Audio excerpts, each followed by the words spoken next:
Hello guys, in this video I'm going to show you how to make sounds using text-to-speech in Soundpad. So let's begin. Over here, I would like you to hover on the top left menu. You will see window, click on that, and at the bottom section, we have text-to-speech. Or you can also use Control T as a shortcut. So right now, it will show this mini window that you can interact with, and it will show all keys on how you can actually use the TTS on Soundpad. So here, you just need to simply enter anything in here. For example, yeah, I love you.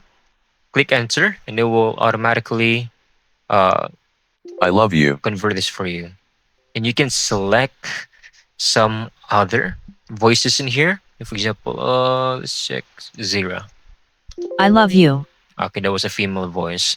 But yes, this is actually how you can utilize the TTS in Soundpad.